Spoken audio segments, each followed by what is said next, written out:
मध्य प्रदेश में छोटे बजट सत्र को लेकर घमासान मचा हुआ है। कांग्रेस सवाल पर सवाल उठा रही है और इसी क्रम में शनिवार को कांग्रेस प्रदेश अध्यक्ष जीतू पटवारी ने वित्त मंत्री से इस्तीफा मांगा, लेकिन बोलते बोलते वो शब्दों की मर्यादा लांघ गए। अब जीतू पटवारी के बयान पर बवाल है, देखिए। जीतू ने तोड़ी फिर मर्यादा, वित्त मंत्री को बताया घटिया। बोल पर उठ रहे सवाल, बजट से बोल तक बढ़ा बवाल। मध्य प्रदेश विधानसभा का मानसून सत्र 5 दिन में ही खत्म हो गया, जबकि 1 जुलाई से शुरू हुए इस सत्र को 19 जुलाई तक चलना था। इस पर विपक्ष सवाल उठा रहा है। शनिवार को प्रदेश कांग्रेस के अध्यक्ष जीतू पटवारी भी सवाल उठाते नजर आए, लेकिन उन्होंने वित्त मंत्री को लेकर ऐसी भाषा का इस्तेमाल कर दिया कि बजट पर बहस होते होते उनके विवादित बोल पर बवाल बढ़ गया कि ये जो वित्त मंत्री है घटिया वित्त मंत्री है।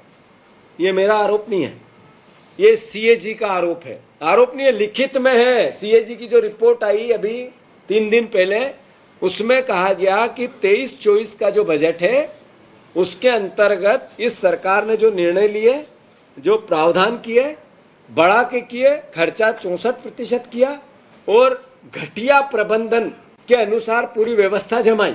उधर जीतू पटवारी के बयान पर मंत्री प्रहलाद पटेल की भी प्रतिक्रिया आई। उन्होंने जीतू को मर्यादा का ध्यान दिलाया। इतना ही नहीं, उन्होंने यहाँ तक कह दिया कि जीतू पटवारी वित्त मंत्री के पैरों के धूल के बराबर भी नहीं है। कांग्रेस के अध्यक्ष को ये बात जरूर कहूंगा कि संसदीय भाषा का प्रयोग करना सीख लें। वैसे मैं अपेक्षा इसलिए नहीं करता कि उनके नेता के भी वही हाल है जो जीतू पटवारी के हैं। जगदीश देवड़ा की पैरों की धूल नहीं है जीतू पटवारी। उनका जो विधानसभा का कार्यकाल है और एक दलित के बारे में ऐसी टिप्पणियां करने का दुस्साहस करना, ये जीतू पटवारी को महंगा पड़ेगा। ये पहली बार नहीं है जब जीतू पटवारी के बयान पर हंगामा खड़ा हुआ हो। लोकसभा चुनाव के दौरान भी उन पर इमरती देवी पर अमर्यादित टिप्पणी करने के आरोप लगे थे। अब बजट पर सवाल उठाते हुए उन्होंने शब्दों की मर्यादा लांघ दी है। सवाल यही है कि क्या विपक्ष का मतलब कुछ भी बोलना है? क्या वित्त मंत्री के लिए घटिया जैसे शब्दों का इस्तेमाल होना चाहिए? Bureau report, INS 24/7 Bhopal.